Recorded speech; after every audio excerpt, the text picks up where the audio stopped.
are we pretty good with Louis XIV's army, I think or? so. I think we should turn to the Marshals now and Oh, the such Marshals. things. Well, let's see. Oh, I have maybe a note or two. Well, uh, definitely, I think Vendôme. You mentioned Condé, which uh, absolutely, he Mhm, was the marshal of the early period, along with Turenne, mhm. which is And many almost. people will tell you, or should know, that without Turenne, there is no Marlborough. So, Well, without Turenne, there's no a lot of others either. He's considered justly, I think, as probably the greatest captain of the 17th century. mhm. And all countries can. There's others too, Gustave Adolphe and all that. And but no, he certainly was a near genius in that, and his influence was considerable. The but it wasn't only him. Mhm. Uh, but certainly those for the first two wars, anyway.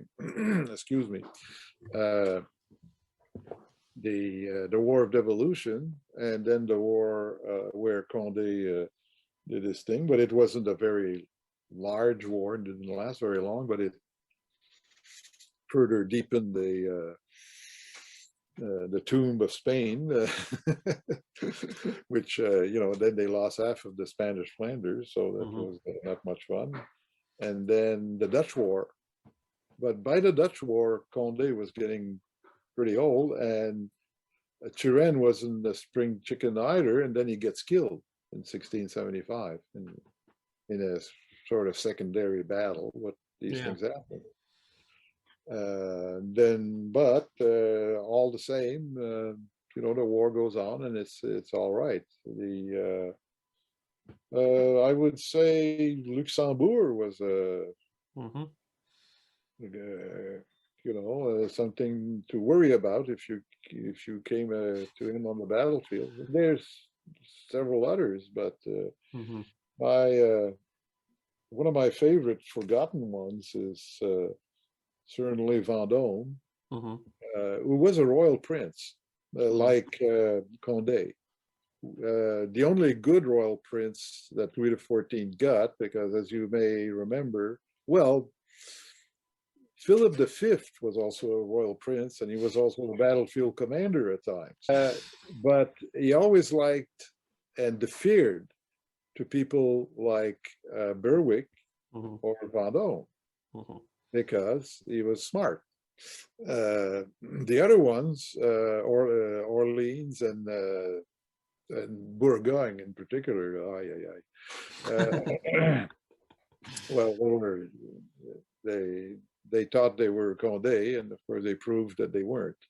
Uh, and of course, perhaps it could have worked if they hadn't faced somebody like either Prince Eugene or Marlborough in the Spanish Succession War. Yeah, I think the majority of marshals that people will know about are the ones that happen to face, Yeah. in Well, English anyway, yeah. Marlborough and Eugene. Well, the thing is that before that, there's good allied, I'll call them that. There's good allied generals, but there's no outstanding one. Mhm. The French still have their outstanding marshals in the Mhm. 1670s and 80s. And when they're in the 90s, it's starting to get iffy, but it's still okay. Mhm. And then, of course, and the other one that I really have a lot of time for is Villars. Yes, very interesting guy, Villars. Yeah. Um, Well, they like to take risks in the battlefield, mhm. and um, it's him and another marshal, his name escapes me, he was older, gave at the Battle of Malplaquet, gave the Allies one hell of a fight. Yeah. And they did concede the ground, but it's only to retreat only a few kilometers Yeah. after having probably caused double the casualties they had. Mhm. And this is another one of the things that can be argued that brought the Spanish Succession War into question in terms of the British, because a lot of men were lost and nothing was gained really by it. No, no. And of course, the great golden thing was the invasion of France. But with the system, again, a huge investment by Louis XIV, but it's going to have a tremendous economic, notably. You think it's expensive to build fortresses? Do you think how expensive it can get if your country's invaded and you have an occupation army? And which I mentioned as the conclusion of my fourth book, which you'll see, which is pretty simple, is that during the time with all this, it resumes everything, really. Maybe I should wait until the end of the interview. But you have this line of fortresses that protects the country. Sure, there's a raid every once in a while, but those are soon dealt with. In Dauphiné and Provence and so on, but it's not an invasion. The raids in Provence, they got as far as Toulon, and then two armies were coming to get them. So Prince Eugene says, "We got to get the hell out of here." And it was the same thing in Dauphiné. Eventually, there were initial successes which are bandied about, but the result was zilch. Yeah. I mean, on the subject of fortresses, obviously there is our man Vauban, who is responsible, I believe, for the barrier fortresses and things like that. Well, he's responsible for hundreds of either making it or getting it made or repairing it all across France, on the coast too. Again, the volume 4, if people are interested in that, I've got a map with all the main fortresses, and it's all around, and even some inside of the country, which they've revamped just in case they might get that far. So they were very lightly garrisoned, but they were there. Now, what this did was that your country, as I said, is not invaded. The economy goes on. There's no occupation. There's no destroying of cities. There's nothing that what's happening in Flanders and Western Germany, whose economies, of course, were not doing too well as a result. But so there's the benefit. Now, with the Battle of Malplaquet, get back to Villars, you get this thing that it's really serious, but it's a defeat, and it isn't. As Villars put it to the king later, he said, "Sire, if we have more defeats like this, we'll destroy the enemy." It's absolutely, but absolutely a mixture of impressive fortifications, specifically designed military fortifications, and an unusually robust French general to face Marlborough. I have, first of all, fortresses, at least Vauban's fortresses, are not meant only as defense. Yes. They're meant as bases for army, and safe bases. So getting the French army to the strength that it was, and all the logistical stuff that goes with it, to stop this talentedly but huge Allied army, this was possible with that and keep it still outside of France. So, or at least at the border area.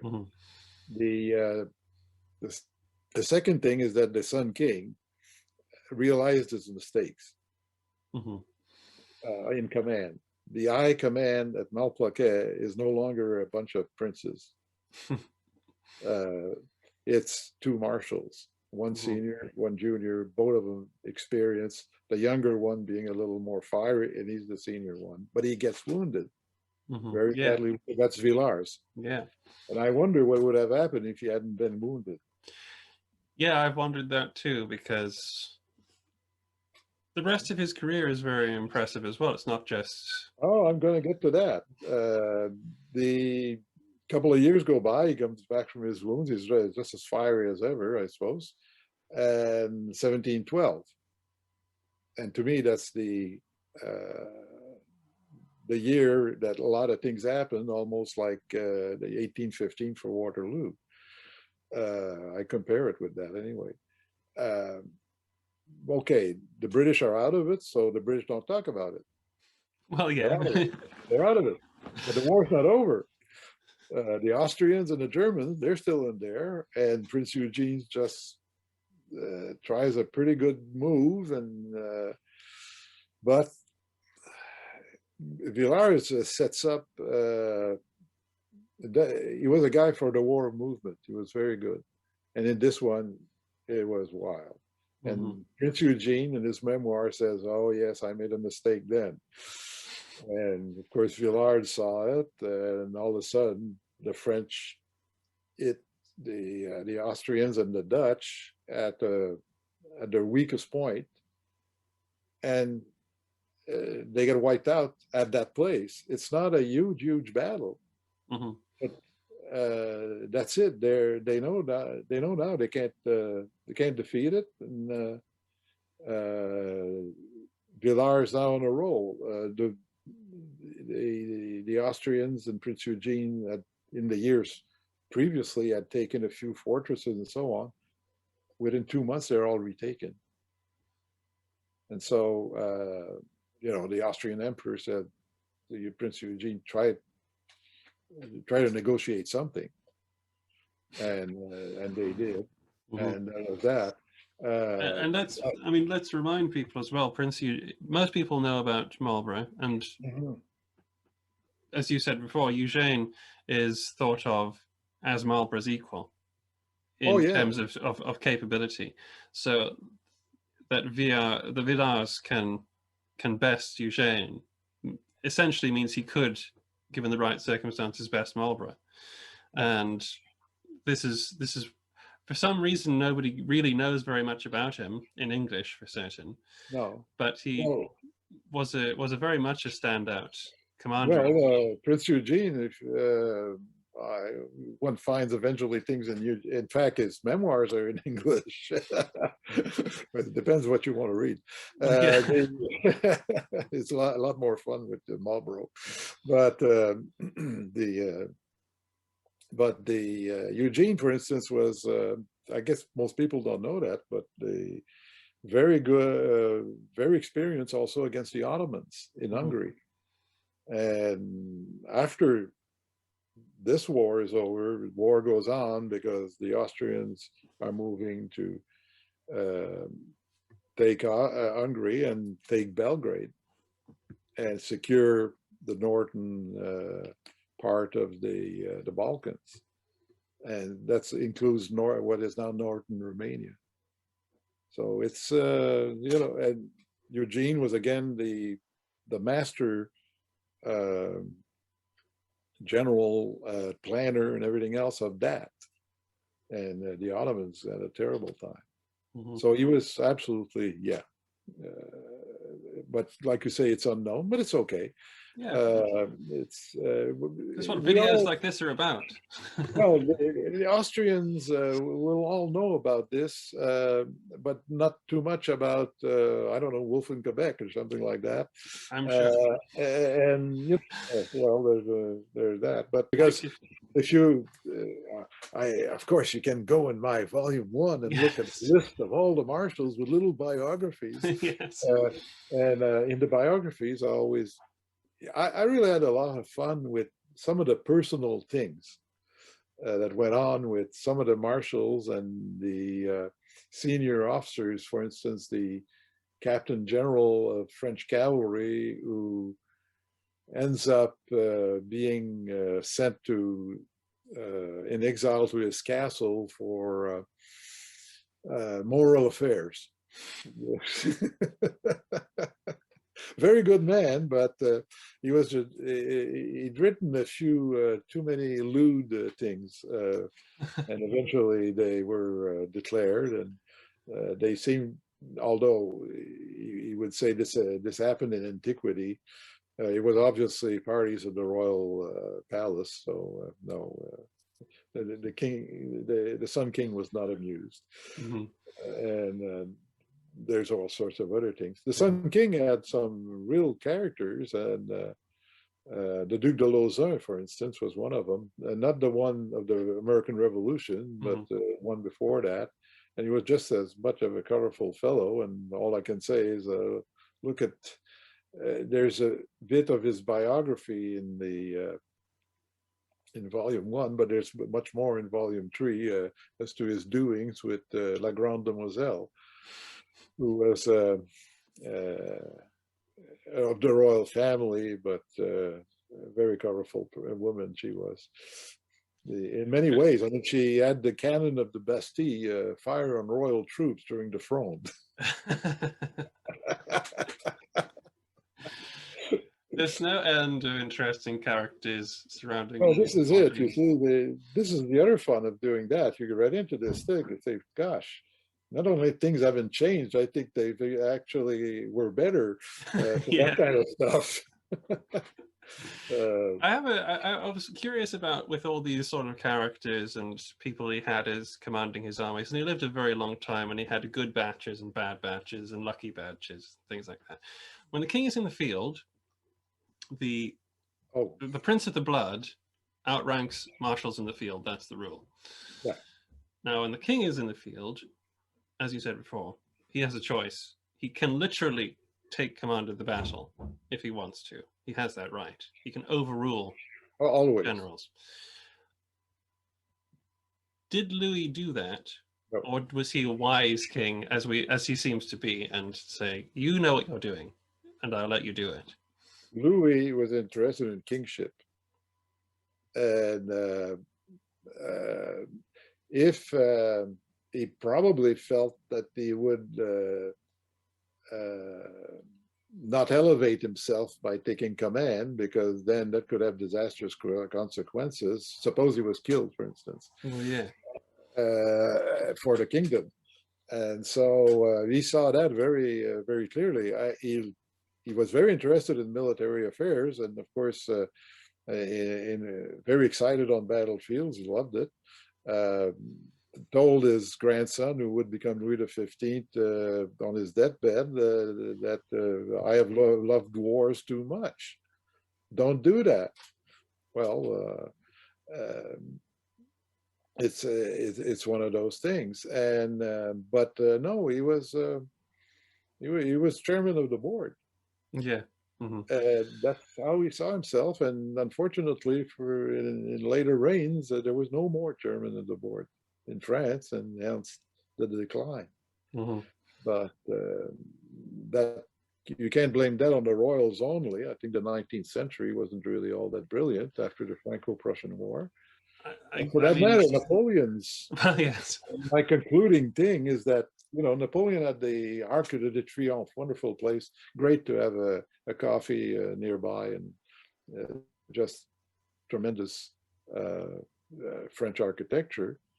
So it's inaugurated, I don't know, in 1810 or so, and in 1814 the Allies come under through it, and you know, so that's their triumph.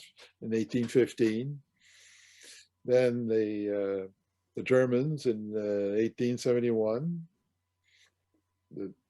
and the Germans in 1940. Well, I think that in the days of the Sun King, that was absolutely unthinkable. And that's the conclusion of my series. There's a lesson there, yes, and it's probably a good place perhaps to wrap up here as well. Yeah, well, it's not something that the French like to hear, needless to say. But and I'm not trying to jab them. I mean, after all, my ancestors are French. As well. I mean, I'm not French. But I'm not terribly patriotic as a British person either. So I'm quite happy to put a French coat on when I want to. We're in the same vein. And I think it's. I would think if I was a Frenchman, I would want to know more about Louis and maybe the two Louis XIV and XV, perhaps more so than Napoleon, because, like you say, nobody is marching into Paris under Louis XIV. Well, it wasn't really, it might have happened, but gosh, it's. But yes, this has been a really interesting, Yes. really interesting talk about Louis XIV's army. I want to thank you very much, René, for agreeing to come on the show and talking to me about it. I hope everybody's enjoyed it. I'd like to do more videos with you in the future, hopefully. Oh, sure. No, I absolutely enjoyed this. It's not the first time I do podcasts, but I'd say it's probably one of the most enjoyable one that I've done. So thank you so much. You're wonderful. Thank you so much. It's very kind of you, and you've been, for my part anyway, you've been very, very entertaining and just a pleasure to talk to you as well about. Oh, thank you so much. Maybe I'll have better stories next time. We'll take all the stories you can get, you can think up. So, ladies and gentlemen, thank you for watching Adventures in Historyland. Like I said at the beginning of the show, if you liked it, please do the things you're supposed to do to let me know that you did like it. You know what to do at the end of videos if you like them. And we will be bringing you, continuing to bring you as much content as I have time to film for you. And so I thank you again to René for helping me out on that, and for giving us his valuable time. I wish you all the best with your continuing books. I look forward to talking to you about them. And with that, ladies and gentlemen, see you in the next video. Vaya con Dios.